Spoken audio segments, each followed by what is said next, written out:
morning, Malaysia. How are you? Oh, I am good. I, I had some good news just before we started, which is my dog I went missing. know. We found her I back. know.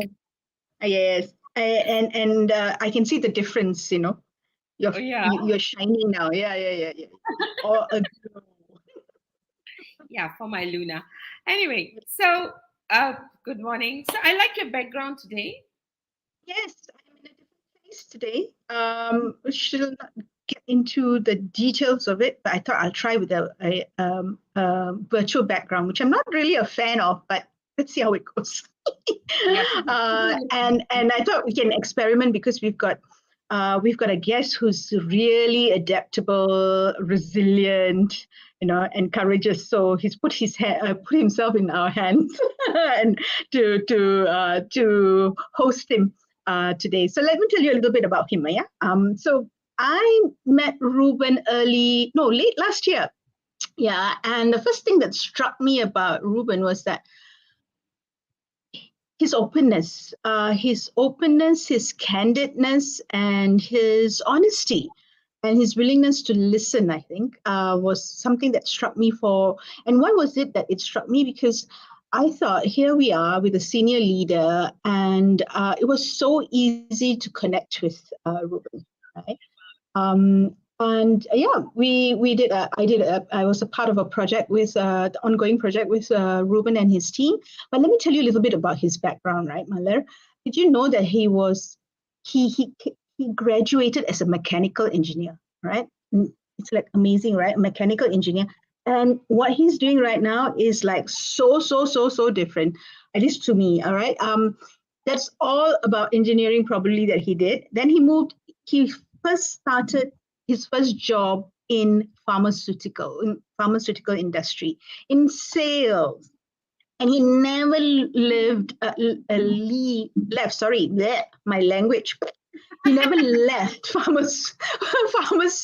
pharmaceutical industry till now, right? I mean, what has a mechanical engineer got to do with the pharmaceutical industry? So he was in sales, he was in marketing, he was in all the pharmaceutical brands that most of the pharmaceutical brands we all recognize. He went into commercial operations. You see where I'm going with this? He's kind of like an all-rounder, right? He led the country team for a pharmaceutical organization, Takeda, before coming into his current position as general manager of Healthcare Alliance Pharmaceuticals with TKSH here in Singapore. So let's bring him on stage.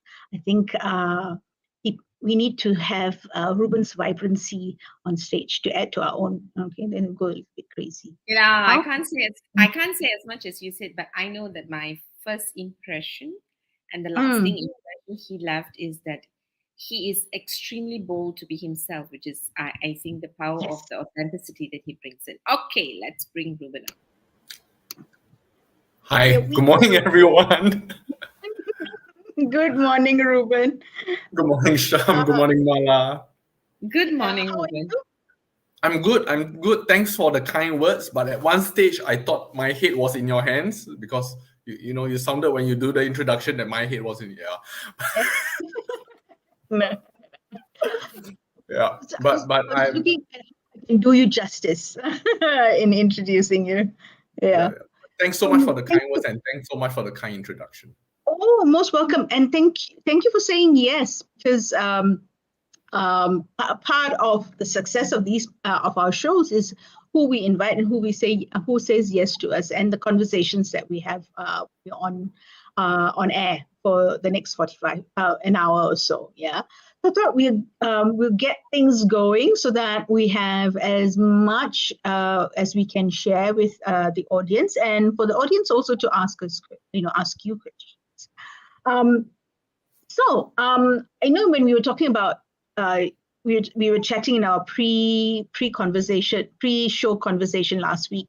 You talked a little bit about your childhood and also what drives you. My first question was, my son is a single child, so And this is partly because I'm also wanting to see what's going on in his head. Or see whether it's, so what single child can be very, me oriented. A single Me, I child can myself. be, do me and myself. Yeah, a single child do what you did, which is go down to the playground and look for friends and build community. Tell us a little bit more about that, Reuben. What was your thinking at that time? Why did you do it? What share with us? I mean, just to give a bit of context, right? So I'm going to be very honest here. Single parent, only child. My parents separated when I was 3 years old. Only child, and my mom had to work. Right? She left me with my grandparents. So I grew up with my grandparents, and to look for friends, and obviously you want playmates, right? And the only way, having my parents being my mom living with my grandparents were in their 60s back then, right? And they're not going to be playing Nintendo with me, or playing at the playground downstairs playing badminton, right? So we stayed in Old Airport Road, in those flats, the rental flats, the 1 bedroom 1 living room rental flats.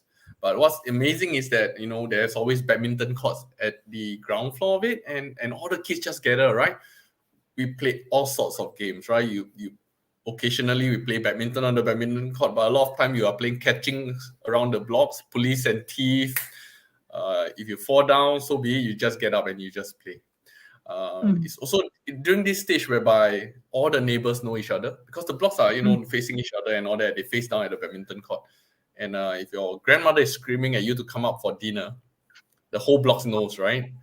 Like get up and all that, right? It's that sort of neighborhood. Then you have the and that network, or that group of neighbors that you have. There'll be somebody that in the evening they cook extra and they sell nasi lemak.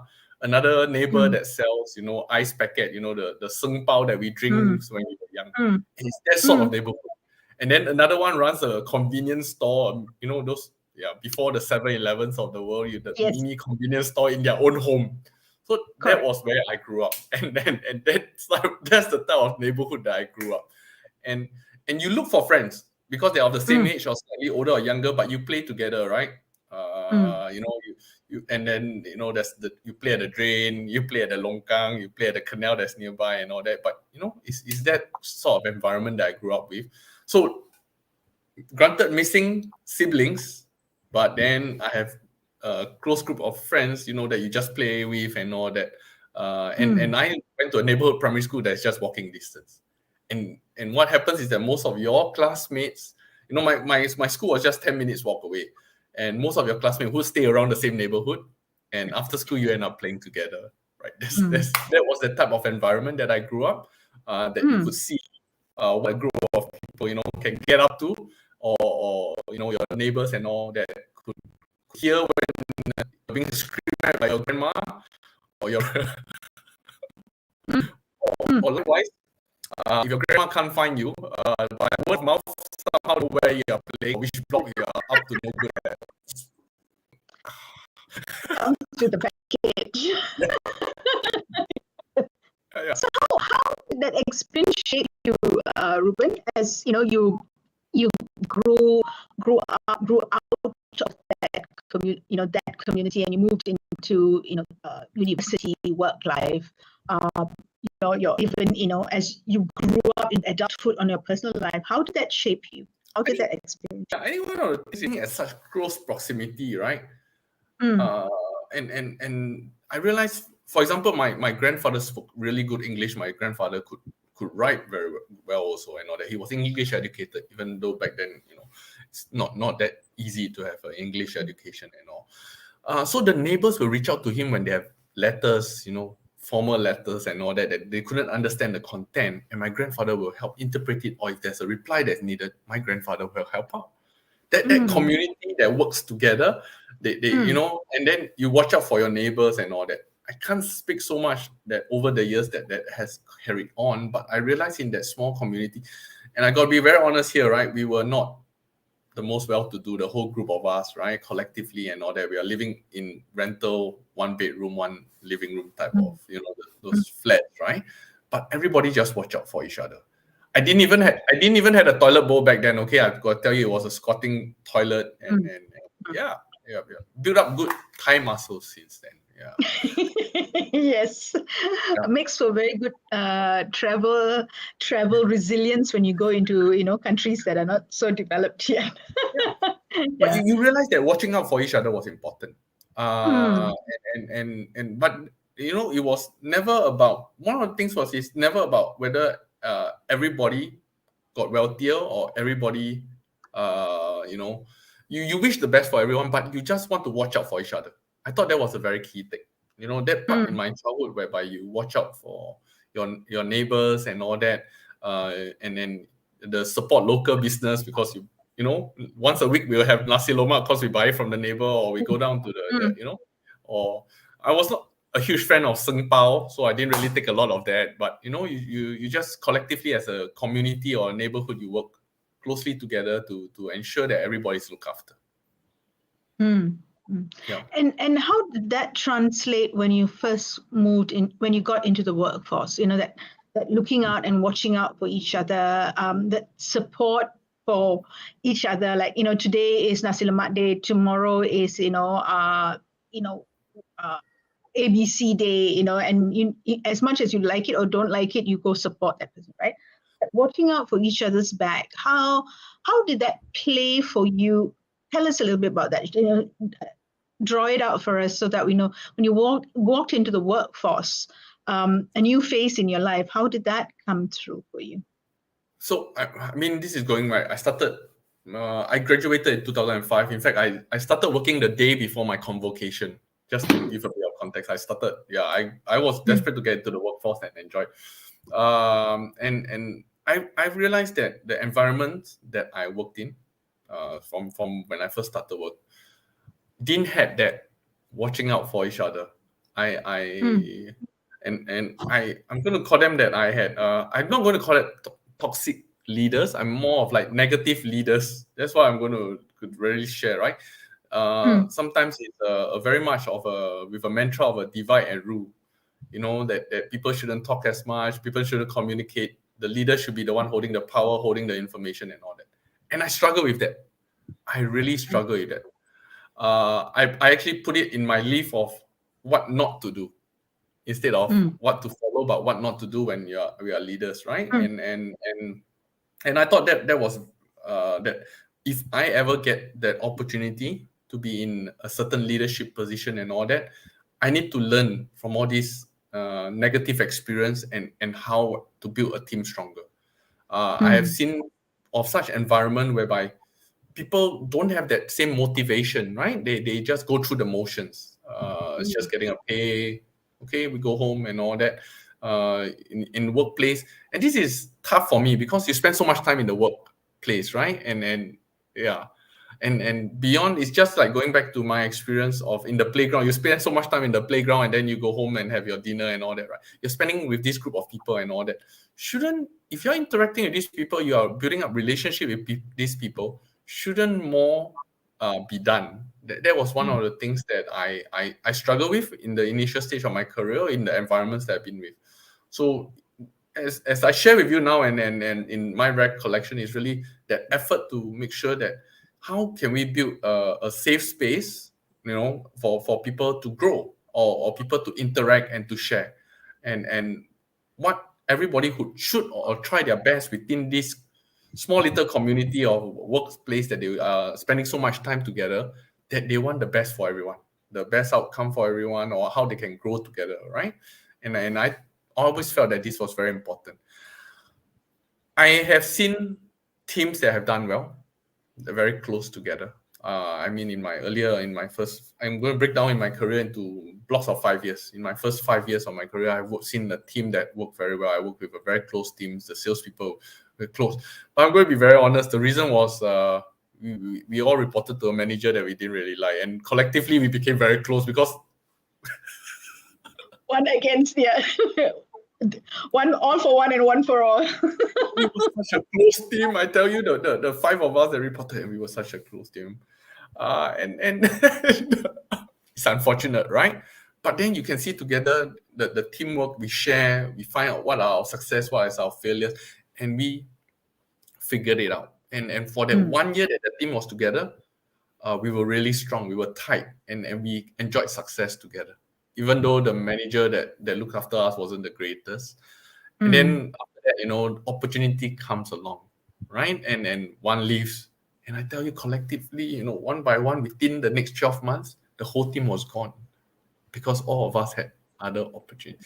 So I mean, being in the workforce, one thing I know, the community is going to form if you can, but they won't last forever, right? They won't last forever. But you want to build one that where people come in, they are growing, and when they leave, they are much at a better place than when they were when they first joined, because it's a evolving environment in a workplace.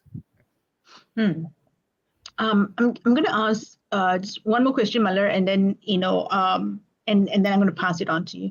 So when you say the community doesn't last, but when we're together, let's make sure, let's evolve, let's grow, and let's support each other. What have you done personally, right, to build that community in the early stages that you're doing? What was your contribution towards building that? And so you collectively looked at that leader that you are reporting to and say, what, this doesn't cut it, right? And instead of saying, heck care, I'm just going to leave, the five of you kind of found a way of working together, and you did it pretty well, right? So what were the things that you did? And that's amazing. That's amazing that it's self-leadership and team leadership, pulling it all together, right? What were the things what were the awareness, what came to your awareness? What was the knowledge or the skills that you had to call on to say, what, we need to pull this team together, right? Yeah. So I'm going to share, certain concepts and all that I was quite particular. I mean, I'm going to jump ahead, into this later part of this, the third 5 years of my career and all that, the last 5 years and all that. And having this opportunity to move into a leadership role, looking after, like you mentioned, in Takeda, I was a country head, right? And when I stepped up to the role, I can tell you, when I joined Takeda back then in 2016, Takeda had a reputation of being a rotating door. People come and go within 12 to 24 months. And to me, that was a struggle coming in and all. And I can give you this really an experience of when I was about to join Takeda. I had a colleague that was with me in Novartis, and she put me one side. And she said, "Oh, where are you going?" I said, "Oh, I can't tell you yet. I hope you're not joining Takeda." And I went, "Come on." Yeah. And then one of the things when I joined was only looking after a small business unit and all that. I was building up the team. I was joined to build up the team, and then after that, I look after the collectively the country as well. And I think one of the things and all that, and back then in Takeda, we had a trainer that was based out of Malaysia and all that. That still remains a very good friend to today.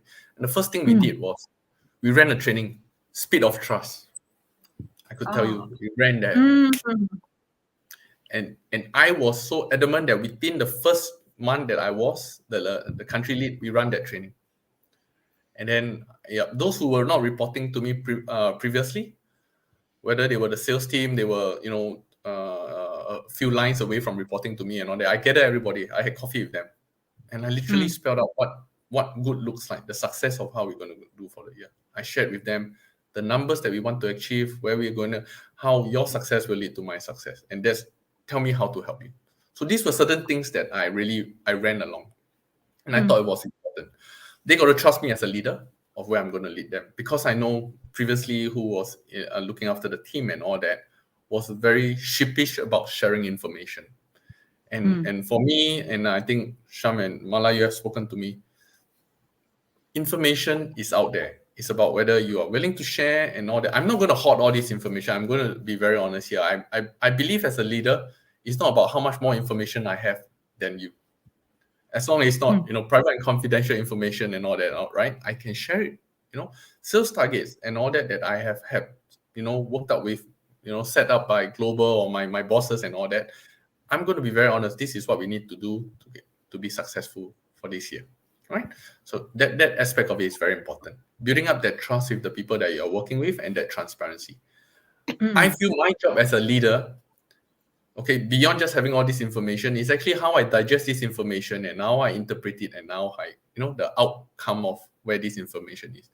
That I'm being paid for that machine that runs up in my head, that really analyze it and get out the outcome. Strategizing how do we, as a collectively, as a team, which direction we head in order to achieve the goals for the year.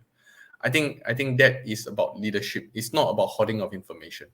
And this goes back to my first 5 years of my career, where I work with leaders of, divide and rule. And a lot of information is hoarded up. This is really about talking about that negative examples that you have, and you try not to follow as much. Emulate. Yeah. So and I realized that by having that, running that training of that speed of trust, and doing that, and these people put together, it reached a stage whereby, guys, you just, we were as a team. I have about a group of 20 reporting to me, right?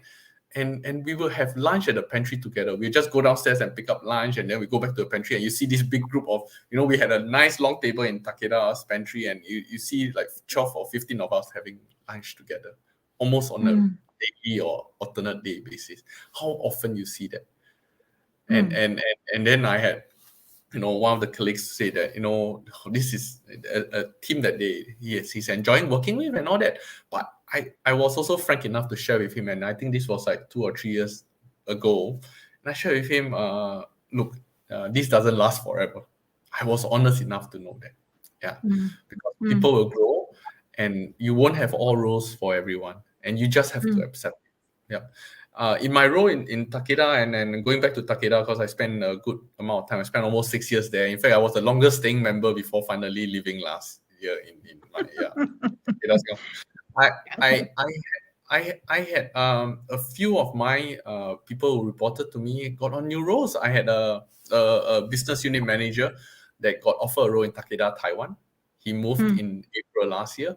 I got another colleague, another person that was reporting to me, who moved on to that role, another role in Takeda, also in Asia Pacific, Takeda Asia Pacific. Yeah. And all this, that at that part of building up the team, that people are supposed to grow. You need to accept that. And you should also take pride in that other aspect also, in how... Yeah, and I can see that you do take pride in that. Yeah, I just tell you, yesterday I just got a message from one of the salespeople from Takeda, and she dropped me a message. She said, "Reuben, just want to update you, man. I'm moving into a new role in another company, but I, got a new role, and I know she's been wanting to move into a marketing role. So she dropped me a message yesterday in the evening when I was leaving work, and I said, I'm so happy for you. I'm so happy for you. I know you've been wanting to get a marketing role. I'm so happy for you. I said, please reach out to me if you need any help as you move into a marketing role. I think, yeah. And that I came home, I shared my wife, and I say, I'm happy, I indirectly or directly, I have played a part in this person's life because of working together for the last, 5-6 years in Takeda. And I'm just, and that part of it is, building the team is also wanting to see people grow. That community building has to have an outcome, and you want people to do well. Thank you for that. I was just going to say, I was just going to ask that question, whether, how you felt about people leaving when they grow, okay? And sometimes when they grow beyond the shirt or the the outwear, the outfit that they're wearing or being in, how comfortable does that sit with you? Malar, over to you.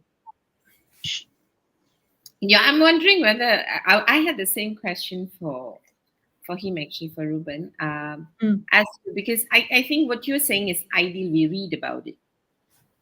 I mean, we read about leaders, who want to encourage growth, and we talk about quotes where we take pride when the student is better than the teacher, sort of a thing, right? We talk about it, we read about it, right? But whether it is truly practiced, because I think a lot of times, so for me, when I work, with organization in terms of leadership, one of those things that I've always wondered is that, we have a leader in a position for a very long time, and you have his or her team, right? That's been there for a long time. But often enough, when the leader leaves, there's no succession planning, right? And that puzzles me. It puzzles me because we have all the resources and we fall into the same pattern over and over again. I can understand if the transitions are short, right? But here you are giving us totally a different, not so much of perspective. I think you're giving us the right perspective, but in practice, right? So in practice, so it's practical application, right? So tell me, you build bonds, you build very strong bonds, right? Which is fantastic. Just in the examples that you've illustrated, how do you prepare yourself as a person, right, to be so attached and yet detached, so that you can let them grow and go? Yeah. I think as a parent, I need that, not attach and detach. Yeah, I got to tell you, it was tough living Takeda. It was tough living Takeda when the role with DKSH came on. Because you build up this success, right? This amount of success, we did so well. We were overachieving year on year. We hit all the necessary goals and KPIs that we had, right? It was so difficult. But one of the things will be, and this goes back to, okay, I'm going to talk about my selfish reasons before we talk about. I think I need to grow too. And a big part of it, why this role in DKSH that I'm in now since November, was about growing. Some personal challenges and all that. The personal challenge is not about the title. It's not about okay, money, pays the bill. Let's not avoid that. But I'm going to be also say that we earn enough to be comfortable, and you don't just have to go out and move to a new job, you buy a bigger house and bigger car and all that, right? You do that. Taking that away was also that challenge. Back in Takeda, I know I could look after a team of 20. The 20 people could spend time with me. I got time to spend with that 20 and grow with that 20. Now moving into DKSH, now I have a team of 70 odd. It's more complexity in the business. I tell you, that was the challenge. It reached a stage in Takeda whereby I knew that I was not being challenged. I went into an autopilot mode in 2021, and with COVID and all that, working from home and all that, I got to be very. My boss knew I was cruising. My boss for today, who in Takeda, who I'm going to give a shout out to her, Miss Michelle Obi. She was a big part. I reported to her for a good 4 odd years, and she's a huge mentor in my career. Even now, I still speak to her and all that regularly, and I appreciate the how she drove me. She was the one that really, goring me when I'm, have put my foot off the gas and all that, right? Because she know how much more I could do. And when the last year in 2021, I just realized that I could get this done. This was, this is in me already. I figured this out, It's like a Rubik's Cube. You figured it out already, right? The 3x3x3 is you figure it out already. Now you're trying to find a 5x5x5, the more complex Rubik's Cube. And to me, it was like, I want to figure out what the skill sets that I've built in my last, 17 years of working, can I bring it to another environment and see how I can lead this team and what levels can I bring it? That is my personal, that I want to take on. Okay. I believe that everybody should go through growth in their career. At whichever stage you got to stretch yourself and all that. I mean, you could check my LinkedIn, profile and all that. Every step that I've done in my career to date has been deliberate effort to take on more responsibility, more roles. I never believe that you're 100% ready for the next role. I think you should be 80 to 80% ready, and then you stretch yourself for it, the additional 20%, to really drive yourself. And that stretch, that drive, is where you're going to put in the extra effort to be successful. And this leading this team and all that now in my first 7 months, and all the learnings that you have comes into play. You just got to keep reminding yourself, going back, things like speed of trust. And another huge concept or learning that I'm very keen, I always endorse is, for example, Stephen Covey's 7 Habits.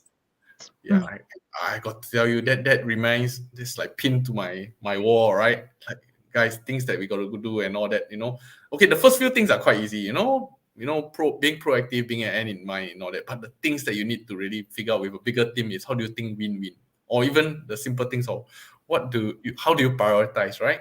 I always pride myself back in Takeda that I go home in the evening with 0 unread emails until I come to DKSH and I'm like, how do you reach? How does one do that? Yeah, how does one do that, right? And all that, and then, but then, going back to the 7 habits, the very last habit is sharpen the saw. You got to constantly get better. You don't just stay at where you are, because change is the only constant, right? There's so many cliche that I can, share, right?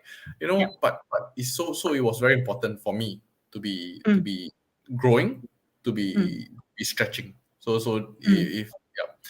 And then now going back to teams, and now that you know that you need to grow and stretch and all that, right? Then the people that reports to you or you work with, and you have mentored and all that, and is there time to grow? What happens? And you just I gotta tell you, and so going back to I'm going to give a shout out, right, to my business unit manager that moved to Taiwan, and Lionel's been still a close friend and all that. When Lionel spoke to me, because one of his sales reps was leaving, I could still remember we were walking, we were going out for lunch, and he said, "Oh, this sales rep is leaving. We train him for slightly less than 2 years, and he's leaving, right? Then what do you do?" Then I look at him. We hire someone and train again. He was like, "What? Yeah, you just hire someone and train again. You just keep training, right? You just keep making people better because you're making a difference. You're getting people to a next level, right? And beyond just thinking about how well you can do and why you should keep this person and all that, right? You got to understand they have their growth journey, and you should take pride that you were involved in that growth journey. How people goes up to the next level." Nice. I'm going to just read out what Luis Marias is echoing. When you genuinely want your people to grow and you feel proud every time one of your team member moves to the next level, that is an extremely good leader who has tremendous amount of love and care for his people and indicates a good leader. Well, I'm just going to disagree with Luis and say not good but great. I think it's not difficult to be a good leader, but to be a great leader, to want, so Luis. So I'm going to use everything that you said, but I'm going to just change it to great. So, I love.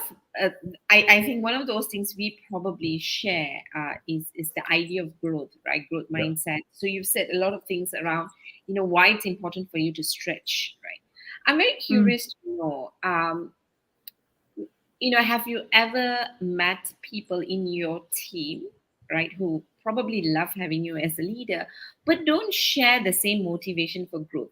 They are like, yeah, I need a job. I'm going to do my best because, Reuben, I report to you, but just don't stretch me because I just want a 9 to 6 job. I don't share the same value as you, right? Now, how do you then deal with that? Because you seem to be very, very driven by collaboration and growth. So what you seem to be doing is that you are very centered around purpose. You build your community. And then you want them to grow, and that's your make a difference statement. So tell me whether you've had and how do you actually manage them? Yeah, I think going back to being a leader, I think one of the things that we as leaders need to very quickly assess where everybody is at different stage of the career, right? We need to be very quickly assess, and going back to I'm a huge person of looking into sports, right? And then also team sports, actually. And I always thought team sports, and for example, football is always a good reference and all that. And you have a whole bunch, people are all playing different roles. And people are, very good analogy, and everybody is playing a different role. Everybody, there's a goalkeeper, defender, and all that. And then at the same time, all of them are at different stage of their career. Not unless, you're talking about the youth team and all that, but in a professional team, they're all at different stage of their career, right? Some of them just want to stay in the team, and they can stay in the team for 15 years and they just retire with the team. There are some that, wants to go for glory, and those that, wants to keep winning titles and all that, right? You get all these different analogies, and then you can, just reflect it, mirror.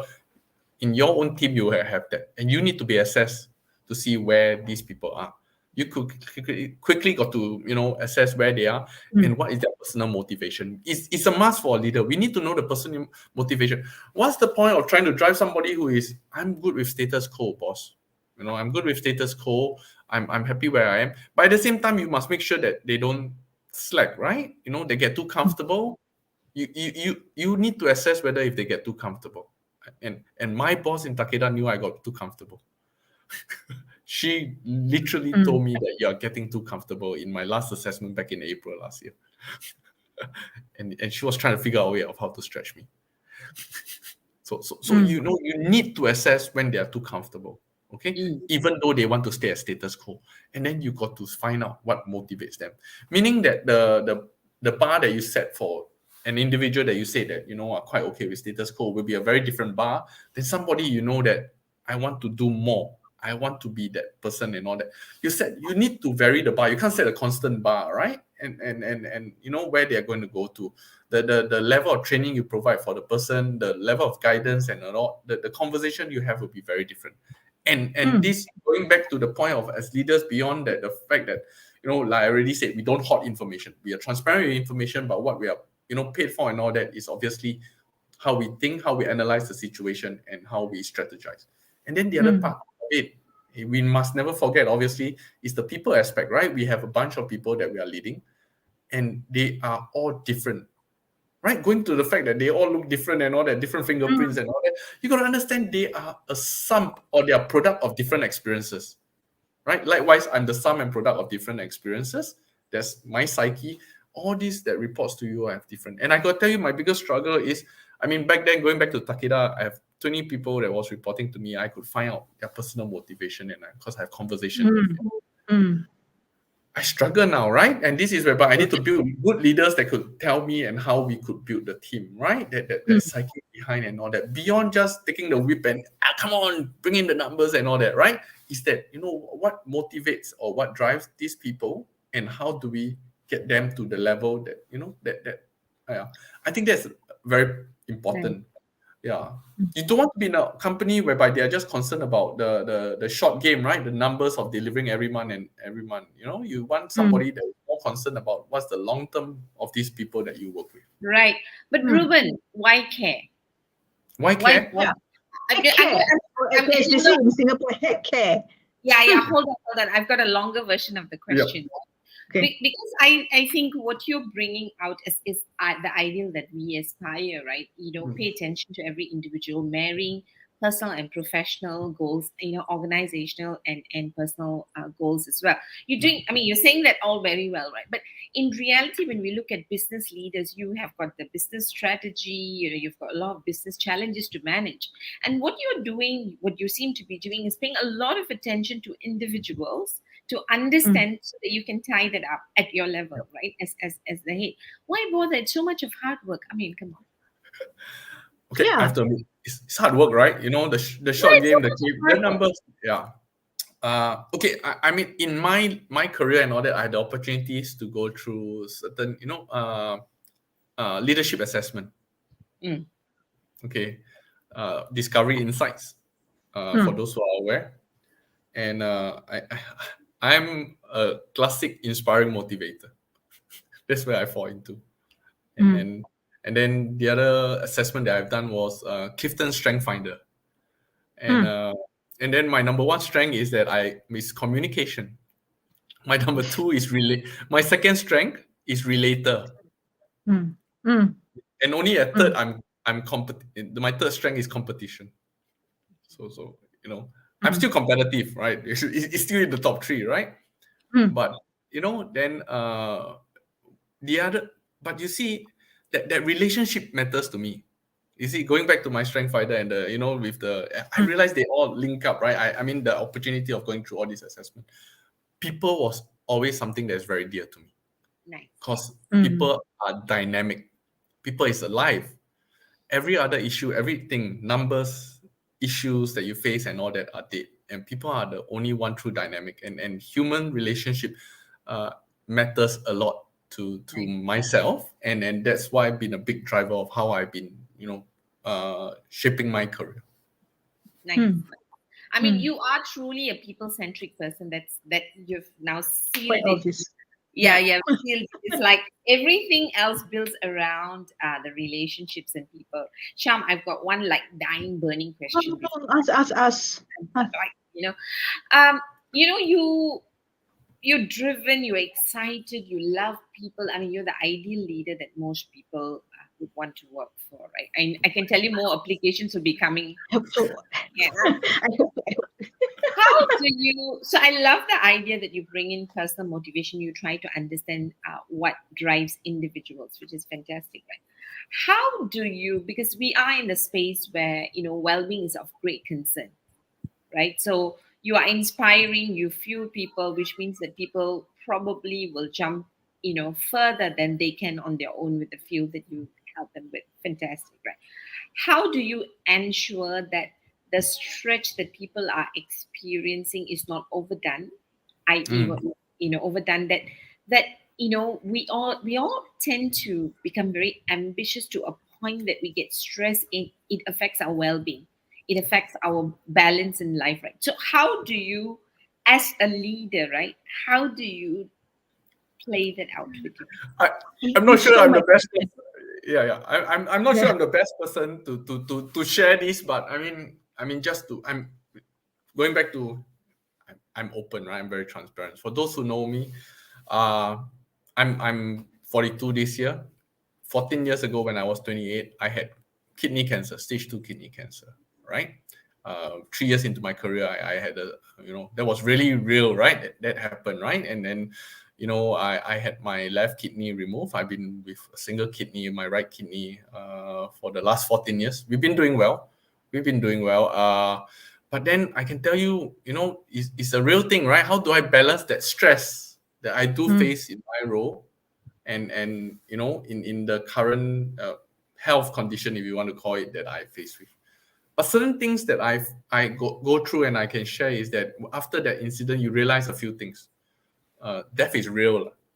And you got to mind you, I was in my 20s, right? Then this happens when you're in 20s. And 20s, I'm going to be going out there and just say it on a limb. Nobody think that anything can happen to them. They're like bulletproof, You go on drinking binge till 3 a.m. and next morning you're up at 7. Yeah. But that was very real, right? And then now, how do you balance that that certain health conditions and all that you will potentially face and all that? But then a part of it is that you got to remember, does that become your excuse?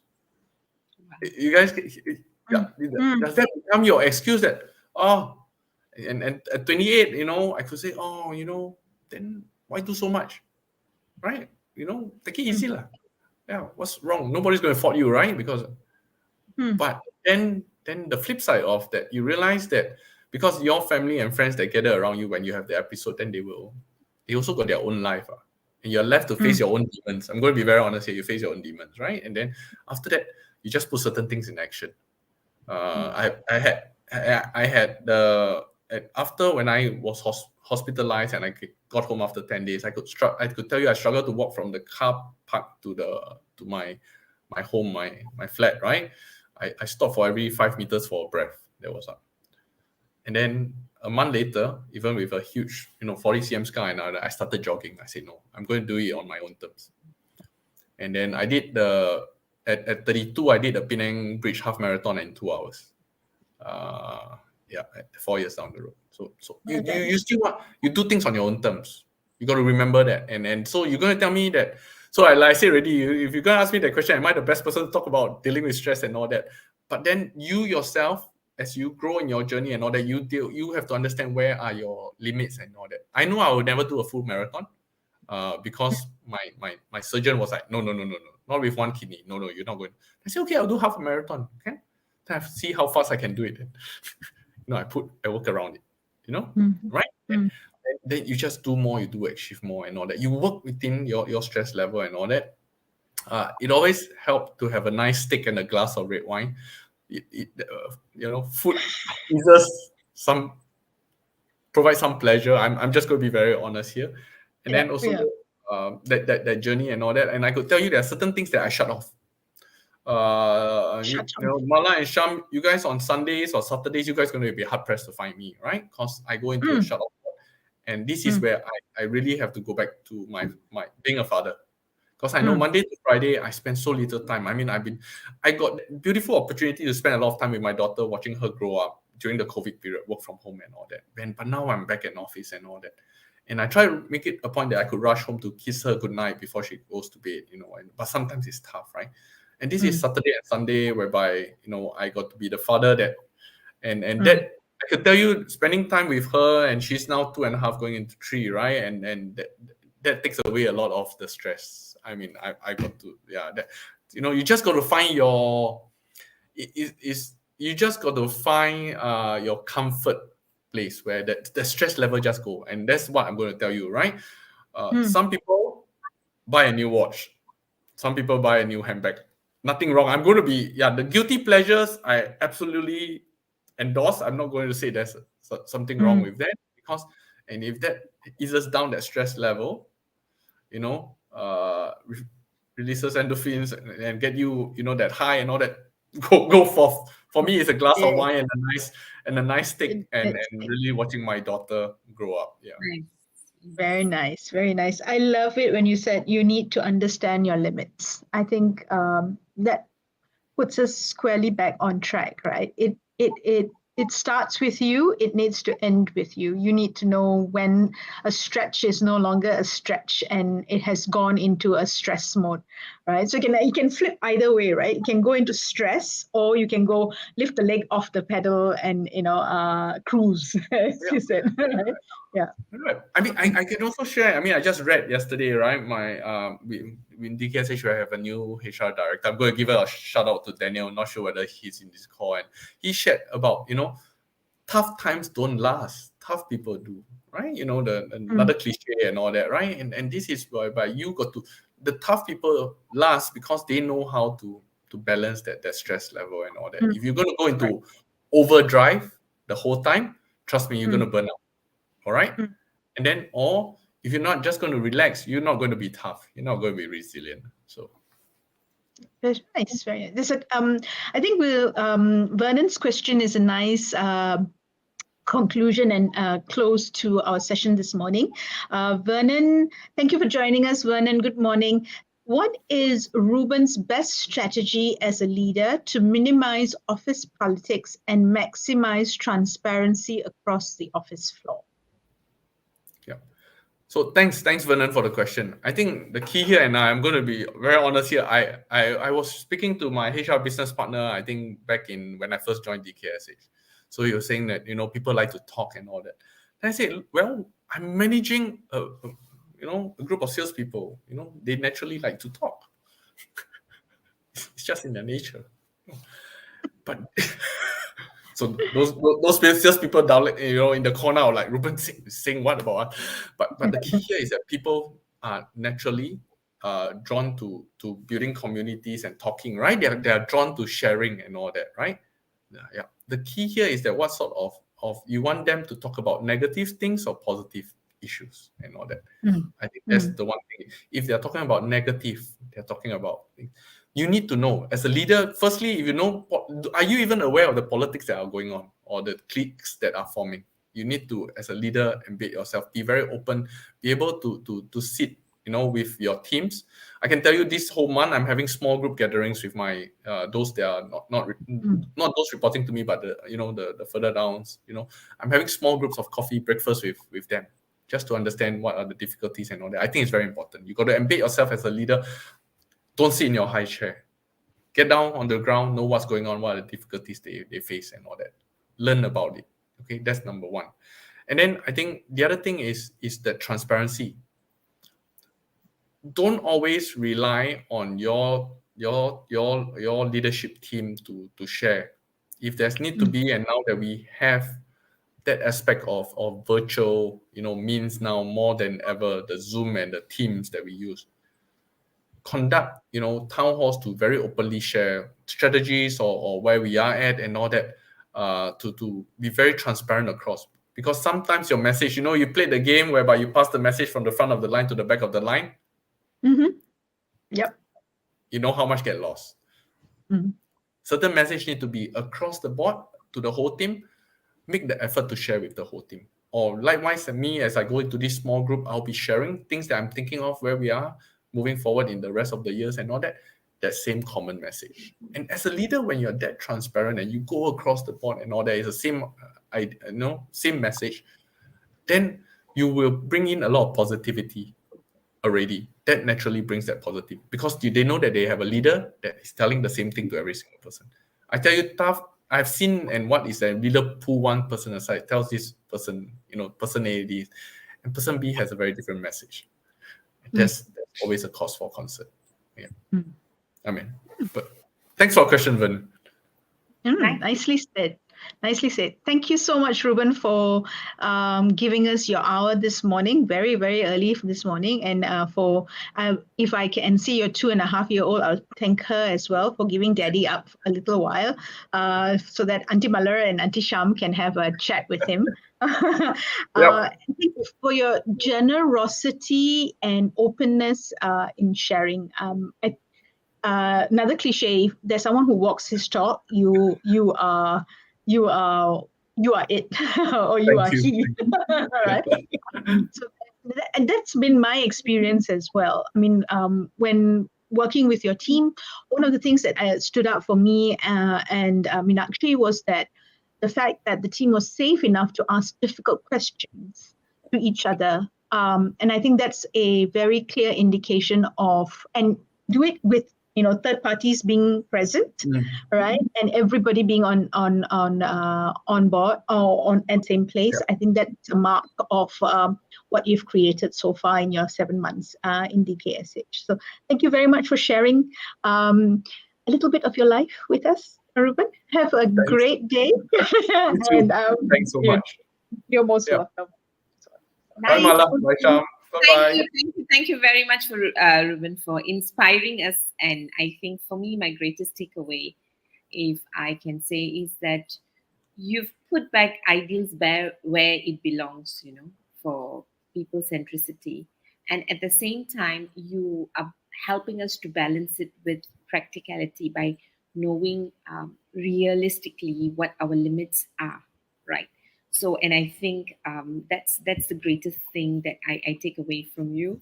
And, that the fact that, you share so openly about your personal health and how that has actually, I love the way you said, don't use that as an excuse, right? I think that will hit the nail really hard for those who think, we have our personal challenges and we need to now really look at whether it's an excuse or a reason. So with that, thank you very much, for inspiring us this morning. Happy Father's Day. Thank you. Yes. Happy Father's Day. Yeah. Thank you so much, ladies. You're most welcome. Anything else you'd like to say before we? Yeah. No. I just thank the opportunity that I could share my story, and then to the next time then that we catch up. We will. Thank you very much. Thanks, Reuben. Have a good day. You too. Bye. Whoa, that was. Yeah. Whoa. That was flow profile, flow leadership in flow in practice. Knowing when to lift your leg off the pedal. Knowing when you're lifting it too long.